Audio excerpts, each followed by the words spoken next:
Good morning. We're here talking with Bette Levy, and I'm Keith Waits for an interview for Artist Talk with LVA. And Betty's been on the show before. She's a well-respected artist of longstanding here in Louisville, Kentucky, a member of the PYRO Gallery and the Enid Women's Sculptor Group.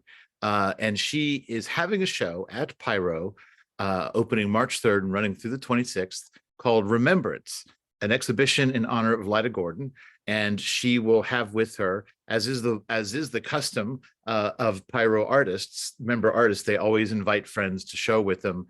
At least Betty always does. She's very generous that way. Along with Betty, there is Melinda Snyder, Elmer Lucille Allen, and Denise Mucci Furnish. There will be an opening reception Friday, March 3rd from 6 to 9 p.m. Betty, thank you so much for being here. You're very welcome. Glad to be here again. And I also want to mention before I forget it, that you also have work up right now in a show called Search and Rescue at KMAC down on Main Street. A really wonderful show with, we came here to talk about Remembrance, so I didn't put notes in front of me about KMAC, but there are other artists in that exhibit, and definitely worth your time to go check out, as is all visual art in all galleries in town. But so Betty, how does Remembrance come to happen? I mean, I'm assuming from what I know about how PYRO works, this was a slot you had in the exhibition schedule, and you must have been the one to decide to pursue this exhibit this way, this idea. Talk to me a little bit about where that idea comes from and how you came to invite these other three women to show with you. Well, like many creative ideas, I haven't the slightest idea where it came from. It just suddenly seemed to be a logical thing to do.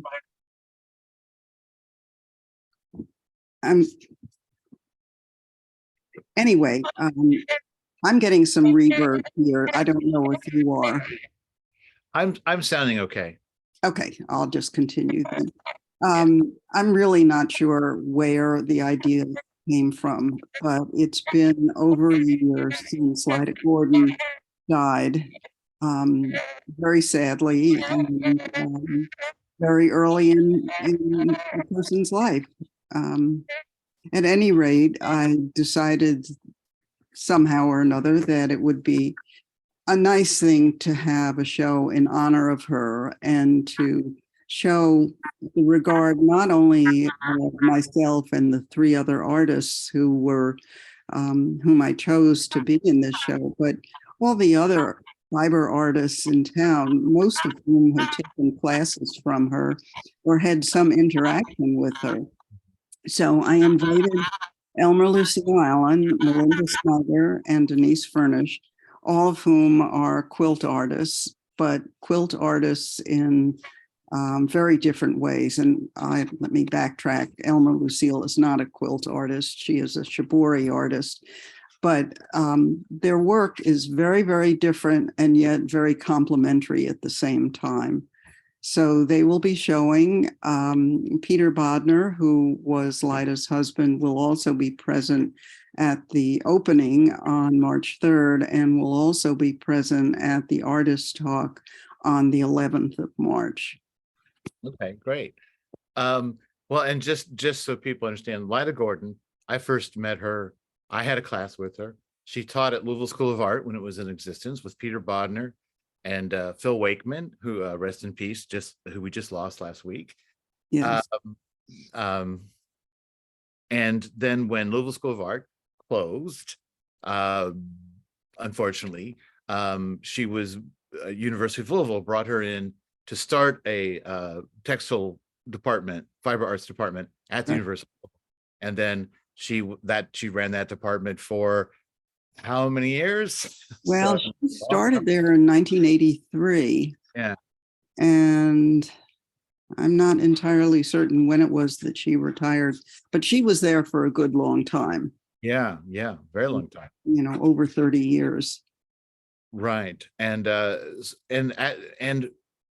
at LSA and at University of Louisville, it was the only fiber department in the area. So as you say, there's a lot of people that work with textiles who came through her hands, whether they got a degree or whether they were just taking classes because she had a great reputation. And, if you want to work in that way, that seemed to be the thing to do. Right. And all of the women, to be clear, to put the I on the dot on the I, all of you did study under Lida. That's correct. That's correct. We were taking classes at the same time, as a matter of fact. Oh, okay. Very good. Very good. Yeah. So talk to me a little bit about the work in the show. Start with your work, about what's on the walls or not on the walls for you in this exhibit. Well, it's going to be a composite of different mediums that I work with. There'll be a lot of wire work that I've recently started to do, finger knitting and crochet with wire, different kinds of wire. I'm also doing a finger knitted piece that's interactive with my two kittens. That will be present. I'm very grateful for their input on this. There will be some fun paper. It'll just be a real melange of different kinds of techniques.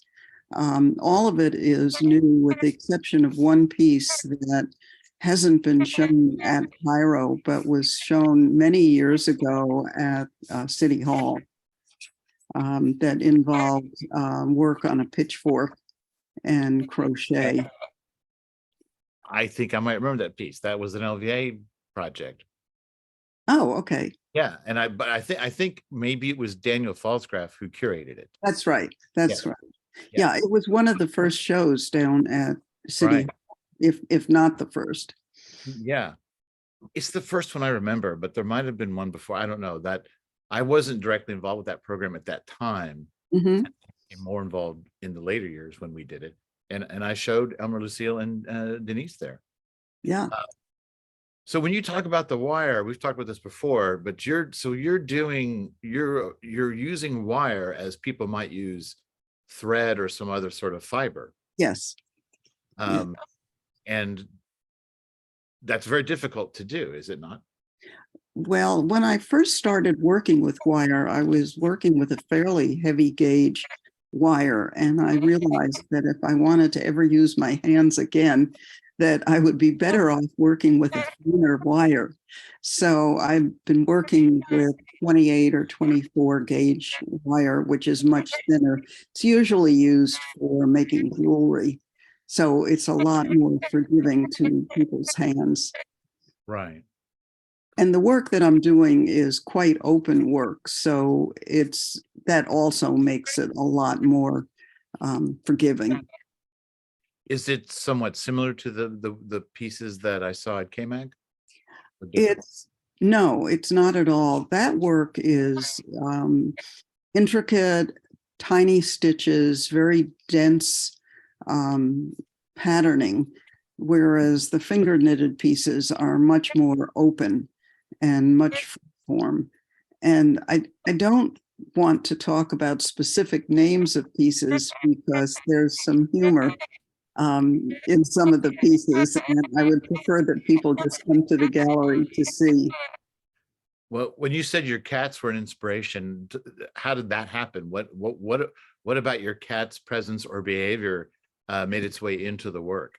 Well, Lida, after Lida died, Peter invited me to come out to her studio and take some things that were there, and I got a very strange ball of cotton threads that were I don't quite know, they weren't twisted the way yarns usually are. It was about 8 or 10 single strands of thread that were just kind of placed next to one another.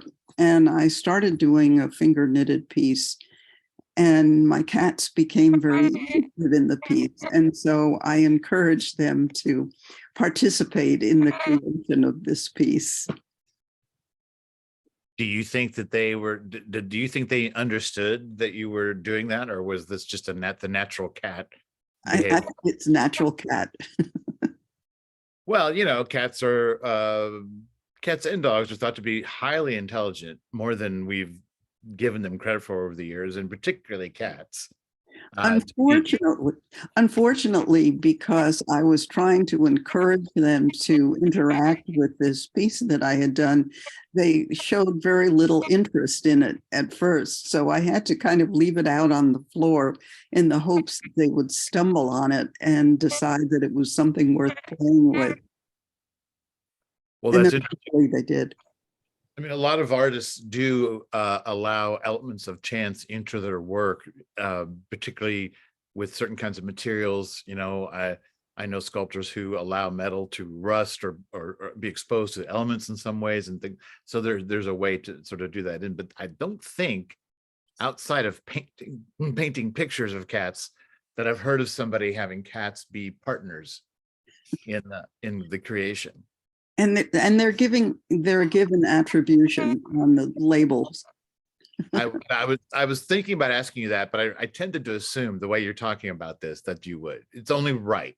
Yes, Any artist would be upset with you if you didn't give them proper attribution. that's right.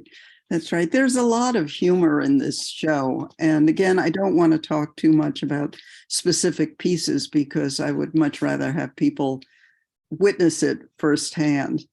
But there is a lot of humor and a lot more freedom, I think, in this show than there has been in other shows that I've had. Sure. Well, tell me a little bit about the work of these other three artists, why they stood out to you. I imagine they aren't the only three people that you know that worked with Lida. Oh, not at all. There are just dozens and dozens of people who have studied with her, whom I know. These were people whose work I just wanted to include, but when we do have the artist talk, I'm going to invite any of the students of her former students who happen to be in the audience, if they care to say something about Lida, about how Lida influenced them or how she gave them the freedom to get where they are today. All of the three asked me if I wanted them to have work that was done while they were studying with Lida. And I said, I think I'd rather have current work that you can talk about and how you got from the work that you were doing when you were in Lida's classes, how you got from there to where you are today and how Lida played a role in that. Well, that's the legacy of a teacher, isn't it? Is not what they did, not what you did in that semester or two or three or whatever with a teacher, but what you do moving forward. That is always the foundation of your work when you've had a great teacher like Lida. Right, right. Well, and we'll talk about Lida more, but tell me just a little bit on each of the three. Have you seen the work? You've not installed, right? We're about We install in, I think it's 2 weeks, because the show opens on March 3rd. So, well, Denise will have one of her large painted quilts and another piece that consists of 4 sections. Melinda will have 4 or 5 of her quilts that are highly influenced by COVID, by her grandchildren, and by travels that she's taken. And Elmer Lucille, who is known primarily for shibori work, will be presenting 4 or 5 of her pieces that reflect either stencil work or what's called shibori nue, which is fabric that is tied with the strands, with the string acting as a resist to the dye. right. I've seen her shown me pieces that had not been, and gone through and described that whole process to me. Yeah. Well, so let me ask you this. So when you talk about something like Denise painting the quilts, and I've seen that work a lot, was that a technique she was using when she was studying with Lida, or did that come later for her? She was doing that when she was studying with Lida. I'm not sure. I think she was doing some other work as well, working with non-traditional materials. she also was in the show at KMAC, and she has her dryer lint quilt on exhibit there. So, you know, when you took a class with Lida, she really gave you permission to do anything, you know, anything goes, complete freedom to experiment with traditional techniques in non-traditional ways or using non-traditional mediums, just complete play, but with a certain amount of attentiveness to the process and the end result. Well, it's interesting because I think of her as kind of a bridge too, because you can correct me if I'm wrong. I'm not, I might not be up on the entire biography, but she worked with Amalesh. Yes. And I'm not intimately familiar with Amalesh's history to know, but I feel like I want to think of her as a more traditional fiber artist. And that what you're talking about with Lida is like, and maybe the importance of her as a teacher is exactly what you're saying, is like finding a way to break down or explode or make new use of a traditional medium, right? And that for, you know, we have to recognize she was doing that as far back as the late 70s. I don't know where she started at Little School of Art, which seems like that has to position her as an influence, not just in the fact that a lot of students came through those hands, but that what you're saying is that way of pushing people and sort of redefining, I guess, what fiber art would be in the coming years, you know, when you're starting off in whatever the late 70s or something like that. Yeah, she didn't set boundaries for her students. She didn't set boundaries for herself. And I think that enabled us to go in all kinds of different directions. She also brought in work of other textile artists, as well as earlier work that she had done, which was really kind of interesting to see. There's a piece that's in my show that I did in the 1960s when I was doing knotting, when I was living in San Francisco. And it was very interesting because Lida had a piece that looked so much like it. And I found that fascinating, how people who work with fibers, with textiles, kind of converge and diverge throughout their careers. Well, and you said, I want to make sure, because I, you know, since we're recording this, sometimes a key word might not.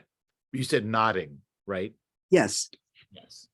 Actual knots. Knots. You'll have to come to the show to see it. Oh, I definitely will. But I remember I was at the memorial service, which took place at the water tower. There was a lot of emphasis on knots and sort of some examination of her previous work, and that was an aspect of her that was a new thing to me. Yeah.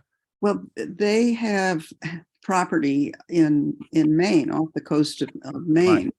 And Lida was very influenced by the fishing culture and fishing nets, and some of the things that I was able to take possession of from her studio were these wonderful cords that were, you know, this big around, and beautiful, beautiful things that were used in the fishing industry.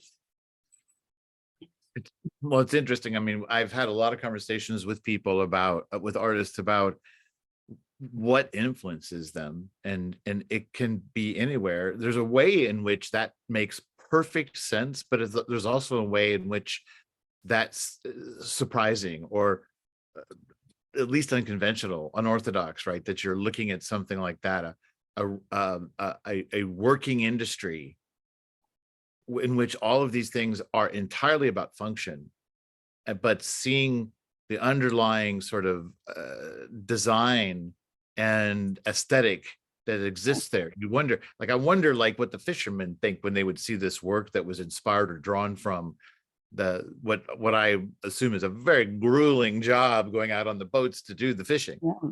Well, I think that men not just fishermen, but men are very attracted to work that incorporates objects that they are more traditionally connected to.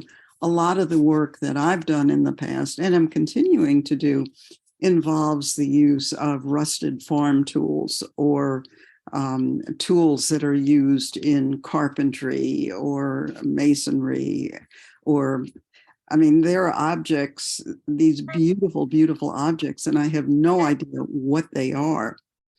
And I use them simply because the patina of the rust is so gorgeous, and the shape of them is just so aesthetically pleasing.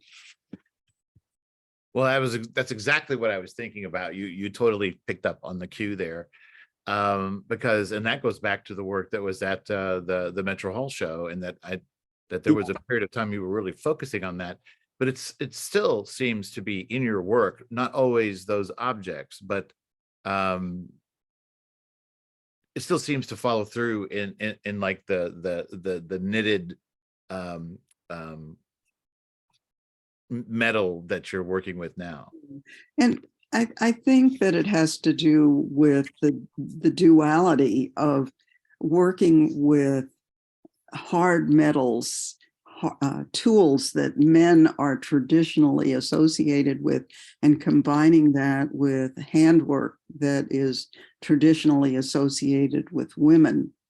And, you know, the hard, the soft, the masculine, the feminine, the large motor movements that are used in farming or fishing versus the small motor movements that are associated with handwork. I just find that fascinating and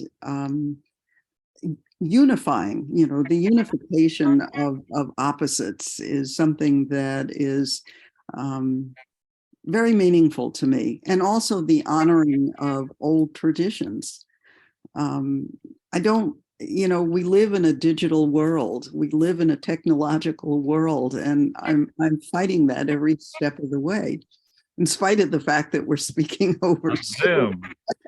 You know, you're a great interview because you literally are saying things in my head. Like, I have to ask you, and I don't have to ask because you just go there.